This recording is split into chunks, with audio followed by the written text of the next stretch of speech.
গল্পতরু চ্যানেলে আপনাদের সাথে আছে আমি রাজ। পড়ছিলাম সুনীল গঙ্গোপাধ্যায়ের উপন্যাস আত্মপ্রকাশ। পড়ছি এর দ্বিতীয় পর্ব। কালীঘাট বাজারের ওপরে একখানা ঘর নিয়ে বারিন্দা থাকে। বারিন্দার সঙ্গে কি করে বা কোন সূত্রে যে আমাদের চেনা হল তা আজ আর মনে নেই, কিন্তু দেখেছি ওর ঘরে অনেক ফিল্ম স্টার কিংবা ফুটবল খেলোয়াড়ও আসে। বারিন্দার ঘরে তাসের জুয়া খেলতে খেলতে অনেক রাত ভোর করেছি। কোনো কোনো রাতে সর্বশান্ত হয়ে হেরে গেছি হয়তো, কিন্তু বারিন্দার সকালের ডিম সেদ্ধ আর চা খাইয়ে বাড়ি ফেরার গাড়ি ভাড়া পর্যন্ত দিয়েছে। বারিন্দার লোকটা দুর্দান্ত ধরনের, কিন্তু নিছক অর্থলোলুপ নয়। জুয়া খেলার সময় একটা পয়সাও ছাড়ে না, কিন্তু অন্য কোনো সময় ধার চাইলে সঙ্গে সঙ্গে দেয় এবং অধিকাংশ ক্ষেত্রেই আর ফেরত চায় না। বেটে কিন্তু সবল চেহারা, হাত দুখানা ভীষণ ভারী, মাথার চুল ছোট করে ছাঁটা, মুখখানা নেপালি ধরনের। মুখের ভাবে রাগ কিংবা দুঃখ সহজে বোঝা যায় না। কেওড়াতলা শ্মশানের পাশে বারিন্দার একটা ফুলের দোকান আছে। দিনের বেলায় সেখানে বসে। এটাও অদ্ভুত, ওই ফুলের দোকানে ওর কতই বা লাভ হয়। বারিন্দার যা কিছু লাভ সবই তো রাত্রে। জুয়া, তাছাড়া ওর ঘরে সবসময় ৩-৪ রকমের মদ থাকে, পয়সা দিয়ে খেতে হয়। কিন্তু দোকানটার উপর ওর খুবই যত্ন। কারোর প্রতি যথার্থ স্নেহ দেখাতে গেলে বারিন্দা বলে, যা, তুই মরলে আমার দোকান থেকে বিনা পয়সায় ফুল দেব এখন, যত লাগে। আমি ঢুকে দেখলুম ঘরে অনেক লোক। প্রথমেই চোখ বুলিয়ে দেখে নিলুম শেখর আছে কিনা। নেই, খাটের ওপর জুয়া বসে গেছে। বারিন্দা, অবিনাশ, তাপস আর একটি অচেনা লোক। জানলার কাছে বসে নুরুল আর সুবিমল। এক কোণে লম্বা হয়ে শুয়ে আছে পরীক্ষিত। হাঁটু মোড়া ও হাত ছড়ানোর ভঙ্গি দেখেই বুঝতে পারা যায় ও আর সারা রাত্রে উঠবে না। আমি জিজ্ঞেস করলুম, বারিন্দা, শেখরের কোনো খবর জানো? না ভাই, সে তো দিন 15 হলো এখানে আসে না, আর আসবেও না কোনো দিন, বলে গেছে। আর আসবে না কেন? আরে, ওসব লোক কি খেলতে জানে? ও মাসে শেখর পরপর 4 দিন জিতল, অনেক, প্রায় 500 টাকা। তারপর একদিন হারল 600 টাকার মতন। সেদিনই বলল ও নাকি টাকাটা ইচ্ছে করে হেরেছে, ওর আর খেলায় মন নেই। দূর দূর, ওসব লোককে নিয়ে খেলা হবে না। খেলে বটে অবিনাশ মিত্তির। অবিনাশ? কিন্তু কাল নাকি ওর সঙ্গে তোমার ঝগড়া হয়েছে? অবিনাশ কোনো কথা না বলে নিবিষ্টভাবে তাসের দিকে তাকিয়েছিল। বারিন্দা হো হো করে হেসে বলল, কাল অবিনাশ একটু বেশি জিতছিল কিনা, তাই মেজাজটা একটু গরম হয়ে গিয়েছিল। আরে ভাই, 20 বছর ধরে তাসের খেলা খেলছি, একটা জিনিস দেখলুম, হেরে গেলে যত না মাথা গরম হয়, তার চেয়ে ঢের বেশি হয় জেতার সময়। নতুন ডিল করছি, তুমি বসবে নাকি? না, আমি না। তাপস বলল, আয় সুনীল, বস না, ঘণ্টাখানিক খেলব। আমি বললুম, না রে, তোরা খেল। কেন, টাকা নেই? সেজন্য না, আমার ইচ্ছে নেই আজ। তোরা খেল না। আমি এলুম শেখরের জন্য। তোরা কেউ শেখরের খবর জানিস না? তাহলে তো একটু চিন্তারই কথা দেখছি। শেখরটা একটা স্বার্থপর, ও কারোর খবর নেয় না। আমরা ওর খবর কেন নিতে যাব? কিন্তু বাড়ি ফেরেনি কাল রাত্রিরে, কোনো পাত্তা নেই। হারিয়ে গেল নাকি? কিছুটা খোঁজখবর তো করা দরকারই। অবিনাশ মুখ তুলে সামান্য জড়িত গলায় বলল, মনে কর না আমরাই হারিয়ে গেছি। শেখরকে বল আমাদের খুঁজতে। তাকে পাচ্ছি কোথায় যে বলবো? বিনার ওখানে খোঁজ করেছিলি? আমার নিশ্চিত ধারণা ও ছাপার অযোগ্য। বিনার ওখানেই পড়ে আছে। বিনার ওখানে? শেখর তো ওখানে আর যায় না শুনেছি। তাছাড়া ওখানে গেলেও পরের দিন বাড়ি ফিরবে না কেন? মারামারি করেছে না বাধা পড়ে আছে, তার কিছু ঠিক আছে? তুই ওখানে গিয়ে দেখ, ঠিক পাবি। আমি খানিকটা চটে উঠে বললুম, আমার দায় পড়েছে, আমাকেই একা খোঁজ করতে হবে, তার কি মানে আছে? অবিনাশ দাঁতে দাঁত ঘষে তেতো গলায় বলল, তাহলে তোমায় এখানে এ প্রস্তাবটা কে আদুরে আদুরে গলায় উত্থাপন করতে বলেছে মানিক? খেলতে হয় খেলো, না হয় এখান থেকে কাটো। বারিন্দা বলল, তাস দিচ্ছি, বসবে নাকি 2-1 রাউন্ড? আমি বললুম, না, আপনারা খেলুন, আমি দেখি। কত করে বোর্ড? ছোট বোর্ড 10 পয়সা, 20 পয়সা। লিমিট 12 টাকা। দুজন হয়ে গেলে আনলিমিটেড। বারিন্দা তাস দিতে দিতে বললেন, দাও দাও, বোর্ড মানি দাও, নাও মুভ। তারপর প্রথমেই তাস তুলে দেখে নিয়ে ঠোঁট উল্টে বলল, প্যাক। অচেনা লোকটি একটি টাকা রেখে বলল, 10। অবিনাশ বলল 10, বারিন্দা বলল 10। তারপর তিনজনেই আবার 10 10 10 10 10 10। এই সময় হীরালাল এক গ্লাস সোডা মেশানোর রাম এনে বলল, এই লিন সুনীলবাবু, 3 টাকা 15 দিন। আমি বললুম, এ কি, কে দিতে বলল? আমি চাইনি তো। খাবেন না? না, তাছাড়া আমি হুইস্কি খেয়ে এসেছি, এমনিতেই খেতুম না। হুইস্কি শেষ, রাম আর জিন আছে, বাংলাও আছে, খাবেন? না, আমার আজ কিচ্ছু চাই না, তুমি এটা নিয়ে যাও। ঠেলে ফেলেছি যে, আপনি না খান অন্য কেউ খাবে, আপনি দামটা দিয়ে দিন না। বারিন্দার এই পেয়ারের চাকরটাকে আমি দু চক্ষে দেখতে পারি না, কথাবার্তা বিষম কাঠখোট্টা। এক একদিন ইচ্ছে করে ধরে দুঘা কষিয়ে দিই, কিন্তু যা সন্ডামার্কা চেহারা, সাহসও হয় না। আর বিনা বাক্য ব্যয়ে আমি পয়সা বার করে দিয়ে গ্যালাসটা নিলাম। একটা চুমুক দিয়ে মুখটা বিশ্রী হয়ে গেল। আমি বললুম, কি হীরালাল, এই যে একেবারে স্পিরিট, দাম বেশি নিচ্ছ, আবার ভেজালও মেশাচ্ছ। কি বলছেন? খাঁটি 5 ইয়ার্স দিয়েছি, আপনি পুরনো লোক। বারিন্দার সোহাগ করা গলায় বললেন, সত্যি হীরালালটা কি যে করে, মাঝে মাঝে আমাকেও এমন মাল দেয় যে মনে হয় ভেজাল মেশানো। কিরে হিরু, দে, আমাকে দে 1 গ্লাস। আরেকটা চুমুক দিয়ে আমার সত্যি খারাপ লাগলো। আমি বললুম, আমি খাবো না, ফেলে দিচ্ছি। অবিনাশ হাত বাড়িয়ে বলল, ফেলিস না, আমাকে দে। গ্যালাসটা নিয়ে অবিনাশ এক চুমুকে সবটা শেষ করে বাঁ হাতের উল্টো দিক দিয়ে ঠোঁট মুছল। অবিনাশের কপাল ভর্তি ঘাম, চুলগুলো খাড়া খাড়া, নাকের ডগাটা চকচকে। মেরুদণ্ড সোজা করে অবিনাশ উঁচু হয়ে বসে বলল, ব্লাইন্ড 1 টাকা হিট, রাজি? বারিন্দা মুচকি হেসে বলল, রাজি। অচেনা লোকটি অন্য বিষয়ে একটি কথাও বলছে না, গম্ভীর গলায় বলল, রাজি।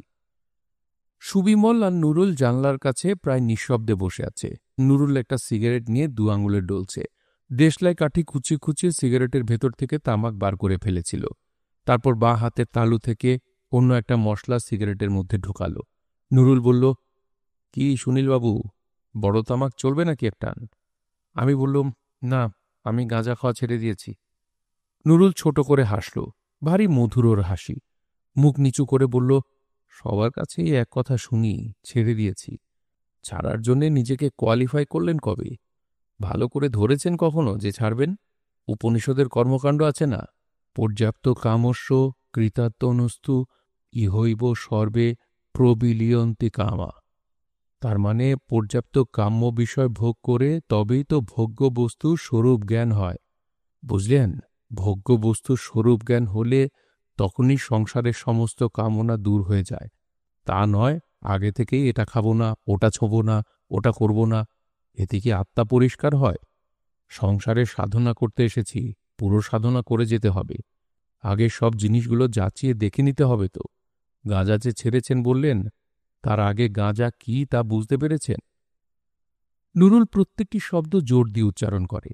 আমি ওর ব্যাখ্যা শুনে অল্প হাসছিলুম। সুবিমল বলল, না, সুনীলটা একসময় নেশা ভাঙ কম করেনি কিন্তু। ওই যে দেখছিস না, ওর রোগা শিরিঙ্গের চেহারা আর আমশির মতো মুখখানা, দৌড়ানো গাল। একসময় ওর চেহারা কিন্তু পাঞ্জাবি মূলোর মতন লালটু ছিল। গাঁজা টেনে টেনে ওই হাল হয়েছে। আর ওই যে চোখের কোণে কালো চাকতি, একসময় মরফিয়া নিত কি না। মাথার চুল উঠে যে মাথাখানা খোলার খাপড়া হয়ে গেছে, তার কারণ। আমি হাসতে হাসতে বললুম, ভাগ, মোটেই আমি অত নেশা করিনি কোনোদিন। আর মোটেই আমার চেহারা অত খারাপ নয়। আজই একটা মেয়ে আমার চেহারার প্রশংসা করছিল। সুবিমল তরাক করে সোজা হয়ে বসে বলল, আজ তোর সঙ্গে কোনো মেয়ের দেখা হলো কোথায়? আমি সারাদিন তোর সঙ্গে আছি। আমি বললুম, সকালবেলা। সুবিমল চোখ ঘোলা করে চেঁচিয়ে উঠল, সকালবেলা? তুই আজকাল সকালবেলা মেয়ে পেয়ে যাচ্ছিস? ব্যাপারটা কি? আমি কিছুই বুঝতে পারছি না। হ্যাঁ, সকালবেলায় তোর সঙ্গে কোনো মেয়ের দেখা হয় কি করে? হ্যাঁ? আমি নুরুলের দিকে তাকিয়ে জিজ্ঞেস করলুম, সুবিমলটা অনেকখানি গাঁজা খেয়েছে বুঝি? নুরুল সেরকম মধুর হেসে বলল, খুব বেশি না, তবে হিট করে গেছে। আপনি একটা টাকা দেবেন না? না, আপনি খান, আমার ইচ্ছে নেই আজ। অ্যালকোহলের পর গাঁজা আমার সহ্য হয় না। আমি সবই একটু একটু করে চেখে দেখেছি। ঠিক স্বরূপ বুঝেছি কিনা জানি না, তবে আসক্তি হয়নি। কোনোটাই মনে হলো না আমার জীবনকে আরেকটু এগিয়ে দেবে। সুবিমল ধরা গলায় বলল, টেনে দেখ না একবার, আজ জীবনটা বদলে যাবে। আমি উত্তর দিলাম, গাঁজা খেয়ে আমার আজ আর স্বপ্ন দেখার দরকার নেই। আমি একটা অন্য স্বপ্ন পেয়ে গেছি। নুরুলের মুখখানা আবার বিষণ্ণ হয়ে গেল। খুবই দুঃখিত স্বরে বলল, এই তো আর একটা ভুল কথা বললেন। স্বপ্ন দেখার জন্যে গাঁজা খাবেন কেন? গাঁজা খাবেন শুধু গাঁজারই জন্য। যেমন নারীর কাছে যাবেন তার মধ্যে কোনো ঈশ্বরী বা প্রকৃতিকে খোঁজার জন্যে নয়, নারীরই জন্য। রূপকে রূপান্তরিত করার কোনো দরকার নেই। প্রত্যেকটি অস্তিত্বেরই একটি নিজস্ব শুদ্ধ সৌন্দর্য আছে। তাকে অন্য জিনিসের সঙ্গে তুলনা না করে, বুঝলেন, কিছু আরোপ না করে তাকেই মূল পর্যন্ত আস্বাদ করা উচিত। সে যে মহর্ষি আরণি শ্বেতকেতুকে বলেছিলাম, তং হোবাচ। সুবিমল যেন হঠাৎ ঘুম থেকে জেগে উঠে হুঙ্কার দিয়ে বলে উঠল, আহ জ্বালালে! এই শালা লেড়ে লেড়ে পাতি লেড়েটা আজকাল কথায় কথায় সংস্কৃত ঝাড়ছে। এই নুরুল, তুই শালা মুসলমানের বাচ্চা, তোরা তো সংস্কৃত আড়ানোর দরকারটা কি রে? একদিন দাঁত ভেঙে যাবে বলছি, এখনো ছাড়। নুরুল বলল, তুই চুপ কর শুকুনি বামুন। চালকলা খেয়ে খেয়ে তো রক্তটাও টিকটিকির মতো সাদা করেছিস, আবার হিন্দুগিরি ফলানো। সুনীলবাবুতে আমাতে জ্ঞানের কথা হচ্ছে, তুই এর মধ্যে মাথা গলাতে আসিস কেন রে মুখ্যু? সুবিমল চোখ পাকিয়ে বলল, দাঁড়া, একদিন ছুরি দিয়ে তোর পেট ফাঁসাবো। দে সিগারেট দে, আর একটা টান দি।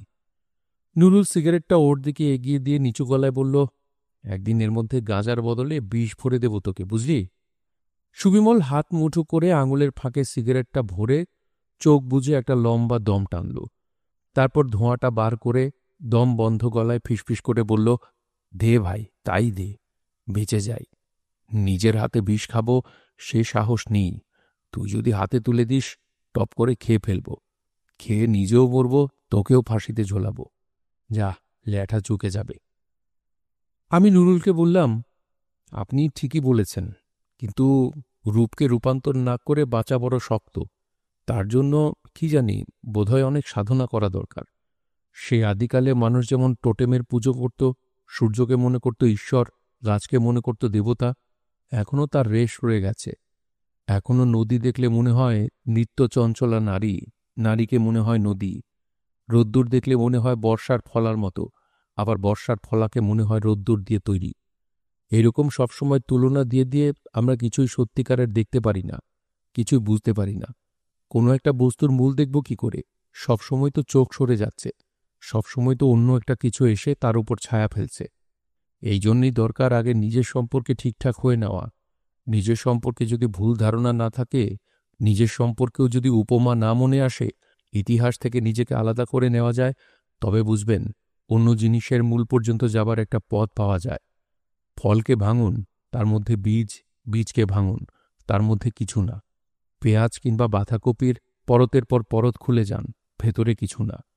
এই বিশ্ব সংসারের সবগুলো কিছু না জানার জন্য সবকিছুকে আলাদা আলাদা করে দেখতে হয়। সবকিছুকে দেখতে গেলে কোথাও একটা স্থির কেন্দ্র রাখাও দরকার। এলোমেলোভাবে দেখা যায় না। কিন্তু সেই কেন্দ্রটা কি বলুন তো? ভালোবাসা। ভালোবাসা তো বটেই, কিন্তু কাকে? নিজেকে, না আপনি মেয়েছেলের কথা বলছেন? নিজেকে ভালোবাসা কথাটার কোনো মানেই হয় না। নিজেকে ভালোবাসা হচ্ছে কি জানেন? হাওয়ার অস্তিত্ব বা জলের রং বা তুলোবীজের গতিপথের মতন, ঠিক টের পাওয়া যায় না। অন্য একটা কিছুর সঙ্গে ধাক্কা লাগানো দরকার। সেই অন্য একটা কিছু স্ত্রীলোক হওয়াই ভালো। নারী হচ্ছে পাথরের দেবতার মতো, সে সাড়া দেবে না, বিচলিত হবে না। তার কাছেই বারবার নিজেকে প্রকাশ করতে ইচ্ছে করে। কখনো এক বিছানায় শুয়ে সন্তানের জন্ম দিয়ে নিজেকে প্রকাশ করা, কখনো মন্দিরে গিয়ে গোপন প্রার্থনার মতো। এ কথাটা আমার এইমাত্র মনে পড়ল, জানেন, আগে কখনো ভাবিনি। নুরুল হেসে উঠে বলল, সে কি, গাঁজা না খেয়েও এসব কথা মনে পড়ে নাকি? এমনি এমনি মনে পড়ে? আমি হেসে উত্তর দিলুম, এগুলো গাঁজাখড়ি কথা বলছেন? হতেও পারে, কিন্তু যখন গাঁজা খেতুম পুরো দমে, তখন কিন্তু আমার কোনো কথাই মনে পড়ত না। শুধু গা ব্যথা, গলা শুকানো আর চোখে কিছু রঙিন ডিজাইন দেখতুম। দিন, আপনার সাজা এক ছিলিম টেনে দেখি। নুরুল হাত বাড়িয়ে শেষ হয়ে আসা সিগারেটটা দিল। আমি তারপর দুটো লম্বা টান দিয়ে খক খক করে কেসে উঠলুম। বিশেষ মশলা ছিল না, শেষটা শুধু সিগারেটের তামাক। আমি বললুম, কিছু নেই এতে, শুধু সোডা। আরেকটা বানাবো? পাশের টেবিল থেকে তুমুল হইচই শব্দ উঠল, তাপসের গলায় সবচেয়ে উঁচুতে। ট্রায়ো। জোচ্চুরি কোনো মানে হয়? জোচ্চুরি। বারিন্দার কঠিন গলা। জোচ্চুরি? তাপস থতমত খেয়ে বলল, না না, তুমি জোচ্চুরি করছো তা বলছি না, ভগবানের জোচ্চুরি। আমার হাতেও তো উঠতে পারত। আমি টপরান নিয়ে বসে আছি। যা মাইরি, আমি আর খেলব না। আমার সব টাকা খতম। বাড়ি চললুম। বাড়ি চললুম? অবিনাশ বলল, বস না, কোথায় যাবি? জমে উঠেছে খেলা। হীরালাল, আমাকে আরেক গ্লাস দাও তো। তাপস দাঁড়িয়ে উঠল। না, তোরা খেল, আমি যাই। এক্ষুনি কি যাবি? এরপর গেলে ছায়া বিষম কান্নাকাটি করবে। বেচারা একা একা থাকে। 11:30 বাজল। অচেনা লোকটি জুতোর ফিতে বাঁধছিল। সেও দাঁড়িয়ে বলল, আমিও যাই, আবার কাল আসব। তারপর আর কোনো কথা না বাড়িয়ে তাপস আর সে বেরিয়ে গেল। অচেনা লোকটি ভারী রহস্যময়। এতক্ষণ আর একটি কথাও বলেনি জুয়ার দান দেওয়া ছাড়া। শুধুমাত্র খেলতে এসেছিল, খেলা শেষ করে চলে গেল। ঘরের অন্য লোকদের সম্পর্কে সামান্য কৌতূহল দেখাল না। আমি চোখের ইশারায় জিজ্ঞেস করলুম, কে রে লোকটা? অবিনাশ বিরক্ত ভঙ্গি করে বলল, কে জানে, তাপস কোথা থেকে মক্কেল ধরে এনেছে। বারিন্দা পয়সা গুনছিল। বলল, আর খেলা হবে না তো? অবিনাশ এক চুমুকে আবার গেলা শেষ করে বলল, হ্যাঁ, নিশ্চয়ই হবে। তোমাতে আমাতে কিছুক্ষণ হোক। আমি বললুম, অবিনাশ, আমি তাহলে এবার বাড়ি যাই, ভালো লাগছে না। অবিনাশ ব্যাকুল হয়ে বলল, না, তুই যাসনি, প্লিজ একটু বস, কয়েক দান খেলেই। না, রাত্রির হয়ে যাচ্ছে, এখন বাড়ি না গেলে। অবিনাশের গলা নেশায় জড়ানো এবং করুণ। ও বলল, কি যে তোরা বাড়ি বাড়ি করিস, ভাল লাগে না, যা। সেই রোজ একরকম বাড়ি ফেরা, ফিরে গিয়ে 50 বছরের পুরনো কাঁসার থালায় ভাত, ঠাকুরমার বিয়েতে পাওয়া খাটে শুয়ে পড়া। উফ, আর পারছি না। সকালে দাড়ি কামানো, অফিস, বাড়ি ফেরা, মা ফা, মাসি পিসি, হেন তেন গোষ্ঠীর পিণ্ডি যত সব। আহ, হক, থু। দাও বারিন্দা, পাশ দাও, তোমার জন্যই বেঁচে আছি। তবু এখানে এলে একটু মাথায় রক্ত খেলে। অবিনাশ, তুই খেল না, সুবিমল তো রইল, আমি এবার যাই। অবিনাশ কুমসমান উঁচু হয়ে খপ করে আমার হাতটা ধরে ফেলল। তারপর করুণ কান্না কান্না গলায় বলল, তোর পায়ে ধরছি, যাস নি মাইরি, আর একটু, 3-4 দান, তারপর বেরোব। বাড়ি যাব নাকি ভেবেছিস? এরপর অন্য একটা জায়গায় নিয়ে যাব তোকে, দেখবি কি জিনিস। সুবিমল আবার নুরুলের সঙ্গে ওদিকে বসে গুজগুজ করছে। যথেষ্ট নেশা হয়েছে ওর। বারিন্দা 3খানা করে তাস দিল। আমি চৌকির কোণটায় সরে দাঁড়ালুম, যাতে দুজনের কারোরই হাত না দেখা যায়। অবিনাশ চেঁচিয়ে উঠল, ও কি, ও কি, আগেরবার তুমি ট্রায়ও পেয়েছ, এবার 4 তাস। বারিন্দা হেসে বলল, তোমার মনে আছে দেখছি। অবিনাশ বলল, এসো বারিন্দা, এখন 2জন হয়ে গেছি, পুল বাড়ানো যাক, 1 টাকা 2 টাকা, রাজি? ঠিক আছে, নাও তোমার মুভ। অবিনাশ তাস তুলল না, বলল, ব্লাইন্ড 1। বারিন্দাও তাস না তুলে বলল, 1, 2, 3। বারিন্দা তাস না তুলে বলল, শো। অবিনাশ একটু অবাক হয়ে লাল চোখে তাকাল। 4 তাসে এর মধ্যেই শো? অবিনাশ নিজের তাস উল্টাল। টেক্কার পেয়ার। বারিন্দার কিছুই না, বিবি টপ। অবিনাশ টাকাগুলো টেনে নিয়ে বিড়বিড় করে বলল, তুমি নমস্য লোক বারিন্দা, যেবার নিজের হাত খারাপ থাকে কি করে না দেখেই বুঝতে পারো বলো তো? বারিন্দা সামান্য হেসে উত্তর দিল, বেশিরভাগ সময় আমার মনের মধ্যে কেউ যেন ফিসফিস করে বলে দেয়। তাস বাটবার পরই খানিক্ষণ আমি চুপ করে বসে থাকি, সেই কথা শুনতে পাই কিনা। যেবার পাই না সেবার হারা জেতার ঠিক থাকে না। পেছন দিক থেকে মানুষকে চেনা যায় না, কিন্তু তাসের আমি পেছন দিক থেকেও চিনতে পারি। হ্যাঁ, ফোঁটা কাটা আছে নাকি? অবিনাশ প্যাকের অন্য একটা তাস তুলে মনোযোগ দিয়ে দেখতে লাগল। ওসব এখানে পাবে না, আমি তো জুয়া খেলি না, আমি তাস খেলি। 52খানা তাস নিয়ে আমার সংসার। সংসারের মানুষ যেমন কেউ একজন অন্যজনের চোখে খারাপ, কিন্তু আরেকজনের কাছে সে ভালো। কোনো লোক যেমন বউয়ের কাছে মহাপাজি, কিন্তু পাড়ায় সে মহাপুরুষ। আপিসে যে লোকটা 1 নম্বরের ফাঁকিবাজ, সেই হয়তো ক্লাবের জন্য জান দিয়ে খাটে। সেরকমই, বুঝলে? সবারই একটা নিজের জায়গা আছে, কাকে কোথায় মানায় দেখতে হবে। অধিকাংশ লোকই হচ্ছে দুরিতিরির মতো, ভুসিমাল, কিন্তু তাদের তুমি চৌকো কিংবা টেক্কার পাশে বসাও না, কেমন রূপ খুলে যায়। থাক, তোমাকে আর বকুনি ঝাড়তে হবে না। তাস দিয়েছি, মুভ দাও। ধ্যান করে জেনে নাও এবার তুমি জিতবে নাকি। সেবারও অবিনাশ জিতল 12 টাকা। আবার তাস দেওয়া হলো। এবার বারিন্দা উপুর করে তাস আলতোভাবে ছুঁয়ে দিয়ে বলল, এবার আমি জিতব। অবিনাশ বিদ্রূপের হাহ আওয়াজ তুলল। তাই নাকি? দেখা যাক। এবার আমি সর্বস্ব বাজি ধরব। নাও, প্রথমেই 5 টাকা হিট। বারিন্দা মৃদুস্বরে বলল, আমারও 5। 10, 10, 20, 20, 30, 30, 50, 50, 75, 75, 100। হুম, টাকা কোথায়? মুখে বললে হবে না, বোর্ডে টাকা ফেলো। দিচ্ছি টাকা, তুমি দাও না। না, বোর্ডে টাকা না রেখে খেলা হবে না। অবিনাশ পকেটে হাত দিয়ে সারা শরীর খুঁজল, আর টাকা নেই। অবিনাশ আমার দিকে তাকিয়ে বলল, হ্যাঁ সুনীল, তোর কাছে টাকা আছে? আমি বললুম, আছে, গোটা 60। দে আমাকে। বারিন্দা বলল, না, তা হয় না। তোমার টাকা শেষ হয়ে গেলে তোমার খেলা শেষ। তুমি প্যাক করে দিয়ে উঠে যাও। খেলার সময় ধার হয় না। বাহ, ধার না দিয়ে আমি যদি ঘড়ি কিংবা কলম বন্ধক দিয়ে টাকা নিই, তোমার তাতে আপত্তি কি আছে? আমার ঘরে ওসব কারবার চলে না। যতক্ষণ বুকের পাটা আছে, পকেটে টাকা আছে, ততক্ষণ খেলা হবে। ফুরিয়ে গেলে উঠে যাবে। নিয়ম অনুযায়ী তোমার প্যাক করে উঠে যাওয়া উচিত। কিন্তু ঠিক আছে, তোমাকে আমি শো দেবার চান্স দিচ্ছি। পকেটে যা খুচরো আছে তাই দিয়ে শো দাও। জিতব তো এবার আমি। তুমি জিতবে? হা হা হা। অবিনাশ ঘর ফাটিয়ে হেসে উঠল। তুমি জিতবে? মাইরি আর কি। তুমি তাসের সংসার চেনো, আর আমি চিনি না? অবিনাশ আলতোভাবে তাস 3টের গায়ে হাত বুলাল। আহ, হালকা হালকা, যেন হাওয়ায় উঠছে। বুঝি সুনীল, সরস্বতী পুজোর দিন যেমন এক বাড়ির পিঠে পিঠি 3 বোন 3জনেই বাসন্তী রঙের কাপড় ছুপিয়ে মাথা ঘষে চুল এলো করে রাস্তা দিয়ে উঠতে উঠতে যায়, 3জনকেই দেখে একরকম লাগে। এবারও তাই। না, ট্রায়ও বলছি না। 3 বোন কি করে ট্রায় হবে? বয়সের তফাৎ নেই। Running flash. দে টাকা, দে, লড়ে যাই। বারিন্দা বলল, না সুনীল, তুমি টাকা দিও না। আমি একটু অবাক হয়ে বললুম, তুমি কেন দিতে বারণ করছো কিছু বুঝতে পারছি না। খেলতে ইচ্ছে হয় খেলুক, ইচ্ছেটা চেপে দেবার কি দরকার? নিজের টাকায় খেলুক। নিজের এক পকেটের টাকা ফুরিয়ে গেলে যদি অন্য পকেটের টাকা নিয়ে খেলা যায়, তবে বন্ধুর পকেটের টাকা নিতেই বা আপত্তি কি? না, এসব জুয়ারই স্বভাব। আমি জুয়া খেলি না, তাস খেলি। টাকার লোভেও খেলি না। আমি তো ওকে শো দেবার চান্স দিচ্ছি। জিততে হয় এই বোর্ডের 75 দুগুণে 150 টাকা জিতে নিক না। অবিনাশ হুঙ্কার দিয়ে উঠল, চান্স দিচ্ছি মানে?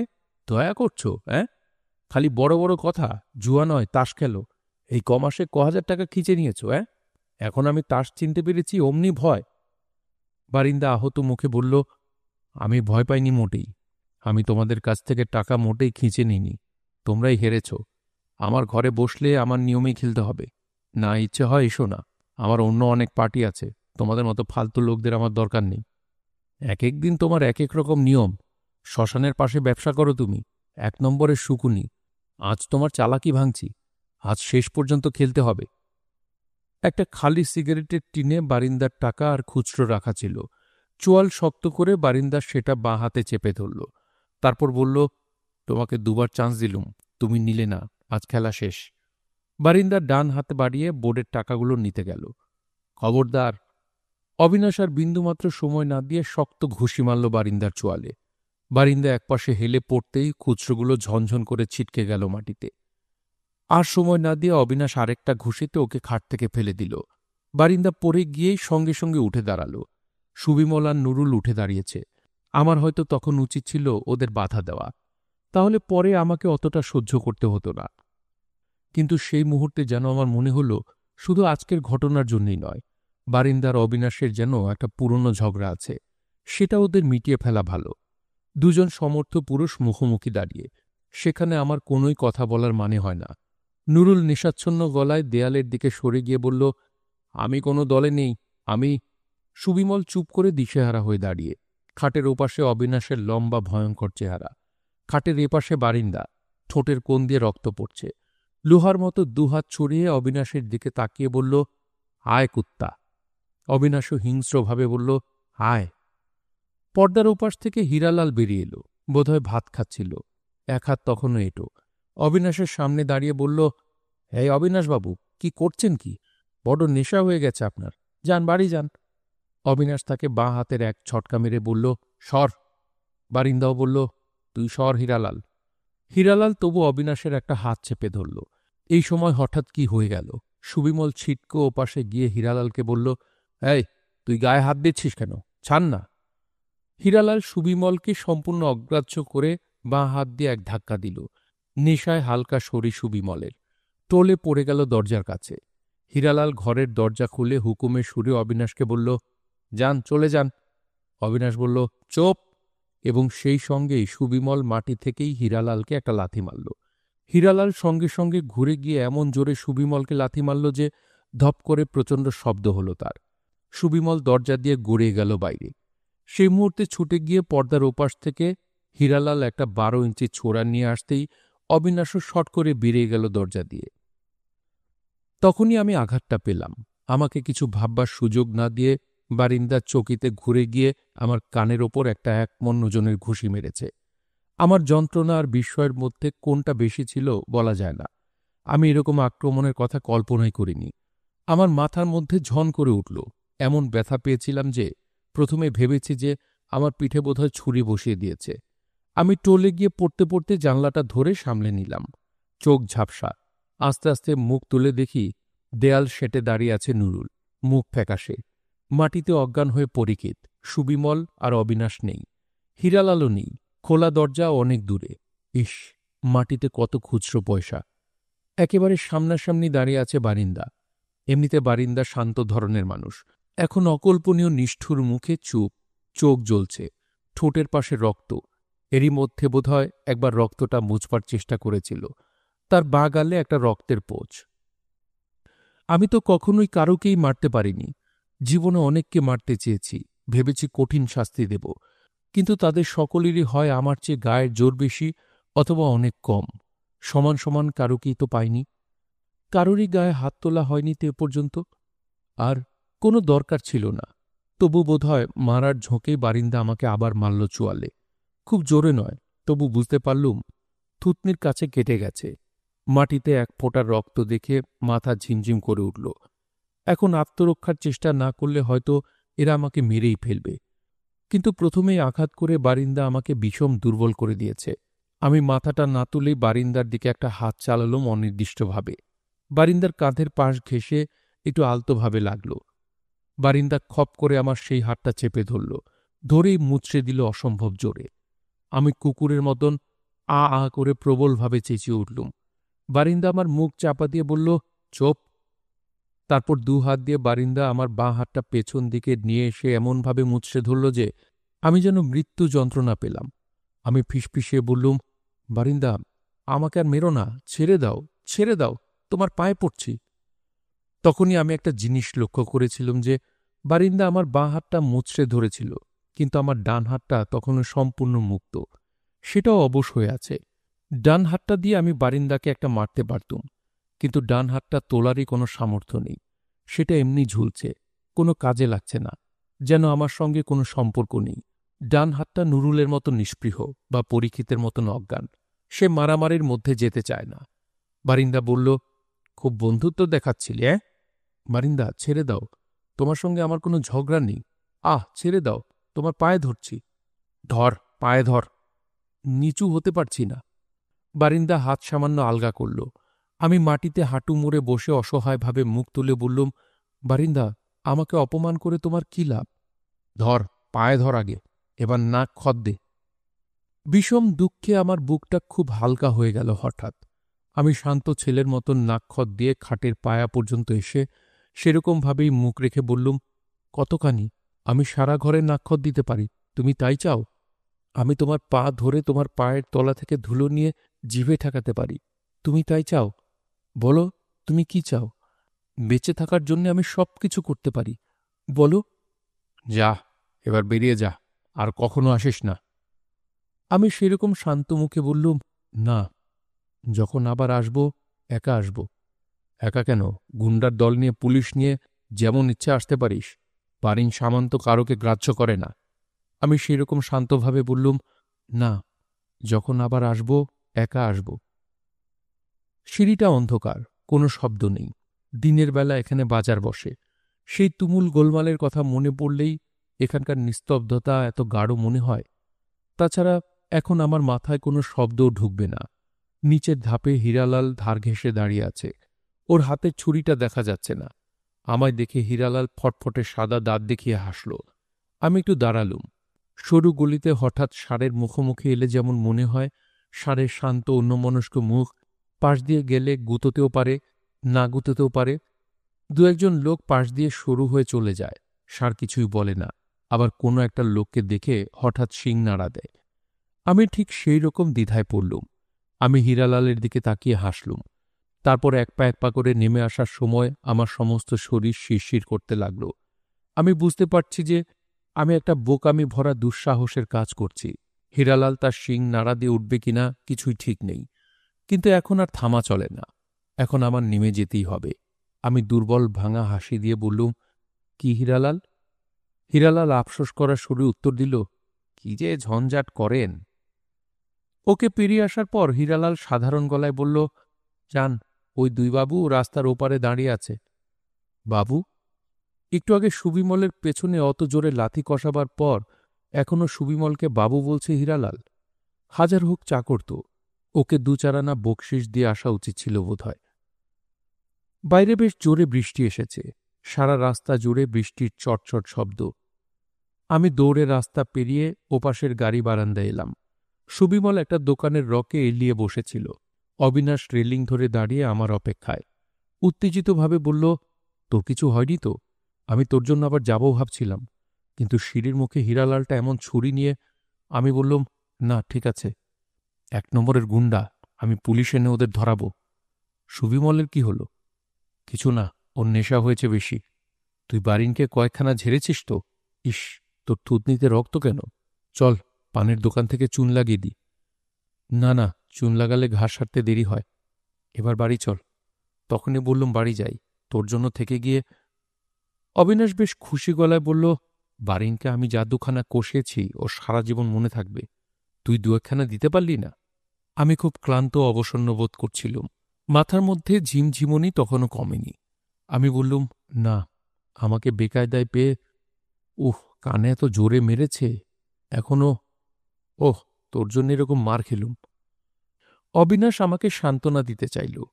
তুই দেখিস, বারিন তোকে মেরেছে, আমি যদি তার শোধ না নিই। তুই তো উল্টো দিকে যাবি। তুই সুবিমলকে নিয়ে যা, আমি একটা আলাদা ট্যাক্সি ধরছি। দাঁড়া না, একটা সিগারেট দে।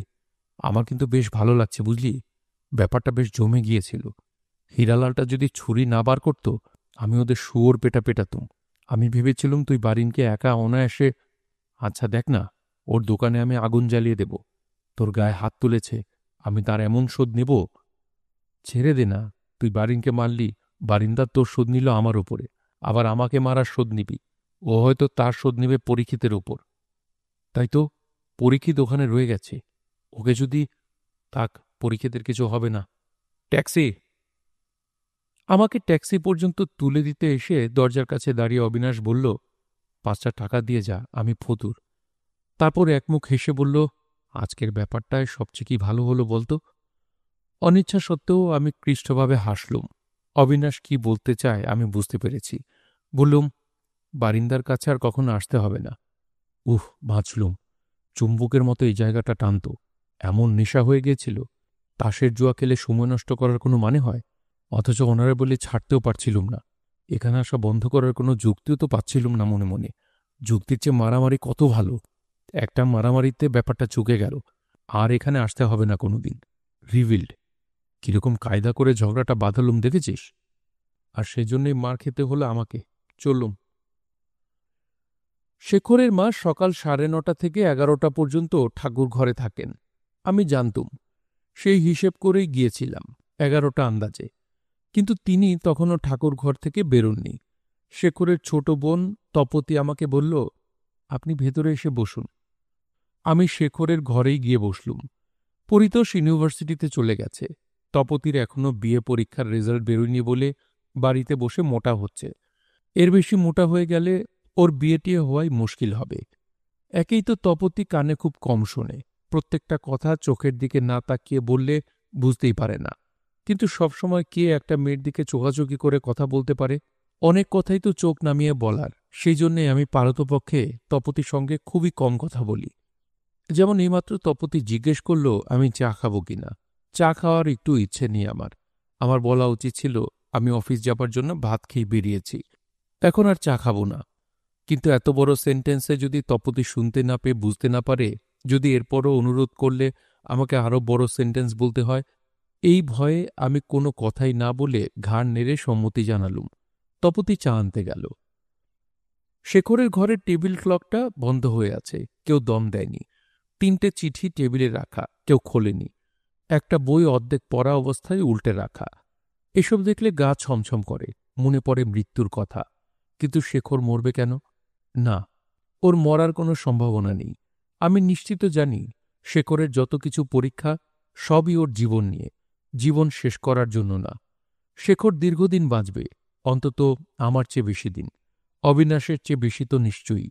অবিনাশের মুখ দেখলেই বোঝা যায় ও দুর্ঘটনায় মরার জন্যই জন্মেছে। একটা রেকাবিতে কিছু কাটা ফল আর নারকোল ছাপা সন্দেশ নিয়ে শেখরের মা ঢুকলেন। সাদা থান পরা ভারী চেহারা। তপতি ওর মায়েরই ধাক পেয়েছে। প্রথমটায় অস্বস্তিতে বসেছিলাম, মুখ নিচু। তারপর সবচেয়ে সহজ কাজটা মনে পড়তেই আমি খুশি হয়ে চট করে চেয়ার ছেড়ে উঠে ওর পায়ে হাত দিয়ে প্রণাম করলুম। জিজ্ঞেস করলুম, মাসিমা, আপনার শরীর কেমন আছে? ভালো আছি। অনেকদিন তোমাকে দেখিনি, তুমি কেমন আছো? ভালো। তোমার মা বাবা এখন কোথায়? ওরা তো বহরমপুর থেকে কয়েকদিন আগে এসে সেজ কাকার বাড়িতে উঠেছেন। আমার দাদামশাইয়ের খুব অসুখ তো। কি হয়েছে? স্ট্রোকের মতন। পিজিতে আছেন, সবাই খুব ব্যস্ত। আমিও কয়েকদিন হাসপাতালে ছোটাছুটি করে আর সময় পাচ্ছি না। তোমার থুতনিতে কাটল কি করে? ও কিছু না, কাল তাড়াতাড়ি ট্যাক্সিতে উঠতে গিয়ে হঠাৎ। আমি তোমার দাদামশাইয়ের বয়স কত হলো? প্রায় 75 না? রিন্টুর বিয়েতে ওকে একবার দেখেছিলাম। ওরকম ভালো স্বাস্থ্য। উনি তো তোমাদের মানুষ করেছেন। তোমার বাবা তো। হ্যাঁ, আমার ঠাকুরদা খুব অল্প বয়সে মারা যান। আমরা চোখেই দেখিনি। আমরা দাদামশাইয়ের কাছেই মানুষ। যাক, উনি যদি এখন যান, সব দিক ভালো দেখেই তো গেলেন। শুধু তুমি ছোট নাতি, তোমার বিয়েটা দেখে যেতে পারলেন না। তুমি এখনো বিয়ে করছো না কেন? কথাবার্তা সম্পূর্ণ অন্যদিকে চলে যাচ্ছে, এই জন্য তো আসিনি। শেখরের বার মুখে তেমন ভয় বা উৎকণ্ঠাও দেখতে পাচ্ছি না। পরিতোষের মতো কিছুটা অভিমান। তপতির মতো উনি কানে কম শোনেন না, কিন্তু প্রত্যেকটি কথা বলছেন আমার চোখের দিকে চোখ রেখে। আমি বৃষ্টি ভেজা বেড়ালের মতন মনটাকে জোরে একবার ঝাড়া দিয়ে প্রস্তুত হয়ে বললুম, মাসিমা, শেখরের কোনো খবর পেয়েছেন? উনি একটু চুপ করে তাকিয়ে রইলেন। তারপর আস্তে আস্তে বললেন, আমার মনে হয় ও কোথাও বাইরেই গেছে। খবর পেলুম পরশুদিন দুপুরে আপিস থেকে বেরোবার আগে ও কোঅপারেটিভ থেকে 500 টাকা তুলেছে। কিন্তু একটা খবর যে কেন দিল না? অন্তত টেলিফোন করতেও পারত। সঙ্গে কিছু জামা কাপড়ও নিয়ে যায়নি। এমনভাবে তো লোকে সাধু সন্ন্যাসী হবার জন্য যায়। আমি সামান্য হেসে বললুম, না, আর যাই হোক, শেখর সাধু সন্ন্যাসী হবার মতো ছেলে নয়। কথাটা বলেই মনে হল ভুল করলুম। মায়েরা বোধহয় এইসব কথা শুনতে চায় না। প্রত্যেক মাই বোধহয় চায় তার ছেলে সাধু সন্ন্যাসী হোক, কিন্তু সংসারটি যেন না ছাড়ে। সংসারের থেকে বিয়ে করে বেশ কয়েকটি ছেলে মেয়ে নিয়ে চাকরিতে উন্নতি চালিয়ে গিয়ে সাধু সন্ন্যাসী সেজে থাকুক। কিন্তু কথাটা এখন আর ফেরানো যায় না। মাসিমা বললেন, কিছুদিন ধরে ও বলছিল ও আলাদা থাকতে চায়। আমি তো তাতে কোনো আপত্তি করিনি, শুধু জিজ্ঞেস করেছিলাম কেন। ছেলেরা বিয়ে করে বনিবনা না হলে বাপ মায়ের কাছ থেকে আলাদা হয়ে যায়, সে একটা বুঝি। কিন্তু এমনি বাড়িতে ওকে কেউ কোনো কিছুতে বাধা দেয় না, তবু চলে যেতে চায় কেন, বুঝতেই পারি না। তুমি কিছু জানো? না মাসিমা, আমি তো কিছু শুনিনি। ওর কোনো বিপদ হয়নি তা জানি। বিপদ হলে এতক্ষণে টের পেতাম। আজ ঠাকুর ঘরে ওইটা জানার জন্যে বসেছিলুম। আমার মন বলছে ও যেখানেই যাক ভালো আছে। কিন্তু বাড়ি ছেড়ে যাবার জন্য যদি যায়, তাহলে বন্ধুরা তো অন্তত জানবে। তুমি আমার কাছে লুক করছো না তো? আমি মোজেক করা মেঝের দিকে তাকিয়েছিলাম। একটা কথা মনে হচ্ছিল, শেখর যদি বাড়ি ছেড়ে যেতেই চায়, তার মধ্যেও নিছক স্বার্থপরতা মোটেই নেই। শেখরদের অবস্থা বেশ সচ্ছল। এ বাড়ির নিচের একগাদা দোকানঘর থেকে ভাড়া আসে। এছাড়া ওদের ডায়মন্ড হারবারের বিরাট বাগান বাড়িটা এক আমেরিকান কোম্পানি লিজ নিয়েছে। শেখর চলে গেলেও ওদের আর্থিক অসুবিধায় একটু পড়তে হবে না। শেখর যদি নাগপুরে বা কানপুরে চাকরি নিয়ে আলাদা থাকত তাও ঠিক ছিল, কিন্তু কলকাতা শহরে তার আলাদা থাকা কি সম্ভব? বিয়ে না করে বউকে দিয়ে মায়ের সঙ্গে ঝগড়া না করিয়ে নিতান্ত নিরুপায় না হয়ে কোনো সমর্থ পুরুষ তো একা থাকতে নেই। আমি উত্তর দিলুম, না মাসিমা, আমি সত্যি কিছু জানি না। শেখরের মা এবার সম্পূর্ণ একটা অপ্রত্যাশিত কথা বললেন। গলার স্বর খানিকটা গাঢ় করে বললেন, সুনীল, তুমি অন্তত কথা দাও, এরকম বাউন্ডলেপনা করে আর নিজের শরীরটা নষ্ট করবে না। চমকে উঠে বললুম, আমি? তারপর আলগাভাবে হেসে বললুম, মাসিমা, আমি তো কিছু করিনি। শেখর আমাদের মধ্যে একটু একগুঁয়ে ধরনের। ও আস্তে আস্তে ঠিক হয়ে যাবে। আপনি এত ভাবছেন কেন? শেখরের কথা থাক, তুমি আমাকে কোনো দুঃখ দেবে না বলো? মাসিমা, আমি আপনাকে কখনো দুঃখ দিয়েছি? আমি শেখরকে আমি তোমার জন্যে আজ তোমাকে ডেকেছি। তোমার মা থাকেন অন্য জায়গায়, আমিও তোমার মায়েরই মতন। সে তো নিশ্চয়ই, কিন্তু আমি তা কখনো। তুমি আজ আমার একটা কথা রাখবে? একবার বাইরে এসো। তপতি এই সময় চা নিয়ে ঢুকল। মাসিমা বললেন, থাক, ঘুরে এসে চা আর মিষ্টি খেও। একবার আমার সঙ্গে এসো, জুতোটা খুলে এসো এখানেই। মাসিমা আমাকে ঠাকুর ঘরে নিয়ে এলেন। আগাগোড়া শ্বেতপাথরে বাঁধানো ছোট্ট ঘর, আতপ আবহাওয়া, পচা ফুল ও চন্দনের গন্ধ। পুজোর ঘরে ঢুকতে আমার সবসময় ভালো লাগে। বেশ ঠান্ডা লাগে শরীরটা। চোখ দুটো সম্পূর্ণ খুলে তাকানো যায়। মাসিমার মুখখানা থমথমে। শেখর সম্পর্কে যখন কথা বলছিলেন তখন যেন ছিলেন সম্পূর্ণ উদাসীন, নিরুত্তাপ, কিন্তু এখন আমার কথা এসে মুখখানা কান্নাময়, যেন এখনই চোখ দিয়ে জল পড়বে। না কাদাই ভালো। অন্য কারোর কান্না দেখলে আমারও আবার চোখ দিয়ে জল আসতে চায়। সে এক বিশ্রী ব্যাপার হবে। মাসিমা বললেন, তুমি আমার কথা রাখবে তো? তুমি লক্ষ্মী জনার্দনের পা ছুঁয়ে প্রতিজ্ঞা করো, আর ছন্নছাড়া হয়ে ঘুরবে না, বাবা মায়ের মনে কষ্ট দেবে না। বলো, আর কখনো ওসব অত্যাচার অনাচার করে নষ্ট করবে না জীবনটা। বলো। আমি হাঁটু মুড়ে বসলুম সোনা বাঁধানো সিংহাসনে স্থাপিত লক্ষ্মী জনার্দনের সামনে। প্যান্ট পরে কি আর ঠাকুর ঘরে এসে বসা যায়? উরুর কাজটায় বিষম টান লাগে। ঘাড় ঘুরিয়ে একবার মাসিমাকে দেখলুম। আমার বলতে ইচ্ছে করল, মাসিমা, আমি প্রতিজ্ঞা করতে চাই না, কারণ প্রতিজ্ঞা করলে তা ভাঙা আমার স্বভাব নয়। আরও প্রতিজ্ঞা করতে চাই না এ কারণে যে আমার বয়স ৩০। আমি আমার জীবনের ভালো মন্দ যথেষ্ট ভালো বুঝি, আর যদি না বুঝি তবে অন্য কেউই আমাকে এখন আর বোঝাতে পারবে না। তাছাড়া আমি মোটেই আমার জীবনটা নষ্ট করতে চাই না। আমি প্রতি মুহূর্তে আমার জীবনকে শুদ্ধ এবং সৎ করে তুলতে চাইছি। যা আমার মন চায় না সেরকম কাজ করে কখনো আমি আমার মনকে অপবিত্র করব না। এজন্য আমি মা বাবা, ভগবান, অফিসের বড় সাহেব, ভারতের সংবিধান, কারুর অপছন্দের কথাই শুনব না। আমাকে অনেক পথ ঘুরতে হবে। কিন্তু মাসিমার উদ্গ্রীব মুখের দিকে তাকিয়ে বুঝলুম এসব কথা বলা যায় না। মা, মাসি, পিসি, যাদের আমরা পায়ে হাত দিয়ে প্রণাম করি, হঠাৎ দেখলে পুরো আস্ত সিগারেটও ফেলে দিতে হয়, তাদের কাছে উচ্চারণ করা যায় না এরকম কথা। ওদের কাছে এসব হচ্ছে শুধু বড় বড় কথা, এর কোনোই মানে নেই। আহা, আমার সব সময় ইচ্ছে হয় ওদের খুশি করে রাখি। মাসিমার ব্যাকুল মুখকে যদি এক মুহূর্তের জন্য খুশি করতে পারি, সেই তো অনেক। এক মুহূর্তের খুশিও জীবনে কম নয়। কি আসে যায়, কাল বারিন্দার পায়ে ধরেছি, আজ লক্ষ্মী জনার্দনের পা ধরতে পারব না? আমি ঝুঁকে হাত বাড়ালুম। সেই সময় চকিতে আমার যমুনার মুখটা মনে পড়ল। ৩ বছর আগে বিয়েবাড়ির উৎসবের মধ্যে সিঁড়িতে দাঁড়ানো ওর পবিত্র কুমারী মুখ, ওর সেই টিয়া পাখির মতন তীক্ষ্ণ সরল চোখ, যে চোখ একটা নীলকান্ত মণির দিকে তাকিয়ে থাকার মতন এই পৃথিবীকে দেখে। যমুনার কথা মনে পড়তেই আমার মনটা হঠাৎ খুব ভালো হয়ে গেল। আমি ঠাকুরের পা ছুঁয়ে অভিভূত গলায় বললুম, মাসিমা, আমি কথা দিচ্ছি, আমি কারোকে কোনো দুঃখ দেব না, আর কোনো অত্যাচার অনাচার করব না। আমি শেখরকে ফিরিয়ে এনে দেব। শুনছিলেন সুনীল গঙ্গোপাধ্যায়ের উপন্যাস আত্মপ্রকাশ। পড়ছিলাম এর ২য় পর্ব। আজকে আমার গলাটা একটু ভাঙা ছিল, পড়তে সমস্যা হয়েছে, আপনারা হয়তো বুঝতে পেরেছেন। আশা করছি আপনারা ক্ষমা সুন্দর দৃষ্টিতে দেখবেন। উপন্যাসটি আপনাদের কাছে কেমন লাগছে অবশ্যই কমেন্ট করে আমাদেরকে জানাবেন। ভালো লাগলে একটি লাইক করবেন, চাইলে শেয়ার করে অন্যকে শোনার সুযোগ করে দিতে পারেন। সবাই ভালো থাকবেন, সুস্থ থাকবেন এবং গল্পগুলোর সঙ্গী থাকবেন।